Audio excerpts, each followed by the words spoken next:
welcome to another short training session from Vincenti International. These are called the Minute for Manager sessions, and I'm going to talk to you about how to criticize people if you're a coach or a mentor or a manager in an office, or even a manager of a small team. Criticism actually motivates people, and it's vital for success. It's not often seen that way, and people often stay away from criticism because they're afraid to offend people.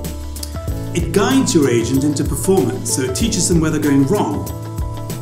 Be careful, however, because if you don't use the right technique, it can be very dangerous and very damaging. Now, here's how to criticize people.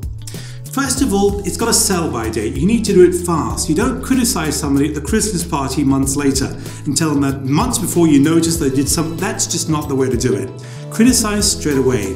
Few things that people do wrong can wait very long anyway to be criticized and corrected. Now, before you set out to criticize somebody, collect or gather the evidence. Make sure basically that you know what it is that's gone wrong, when, how, what are the details. Have this information handy. Do it privately. You see, criticism isn't a free show for everybody around the office. It's between you and that person, and it's all about their performance improving. Open the discussion assertively. Some managers of people sort of tentatively tiptoe around starting the conversation about criticism because they're afraid to criticize. They don't want to upset the person they're about to criticize. Other people step back or they barge in. Now, you listen here, and what I'm going to tell you, you've got to sort this out.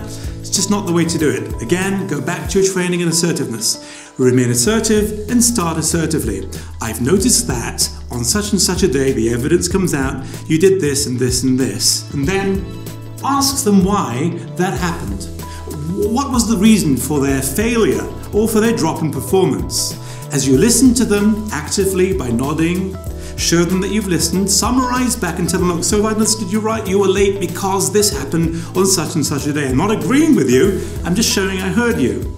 Once that's out the way, one of the most powerful things you can do, instead of telling a person to correct and giving them advice on how to correct the behavior, ask them how they can correct their behavior instead of suggesting it yourself. In that way, they'll come up with solutions, if agreeable to you, which they're more likely to stick to because it was their idea in the first place. And finally, once you've agreed that, set an appointment to follow up. Follow up in 1 or 2 weeks' time their performance to look back and see how they've improved on their past performance.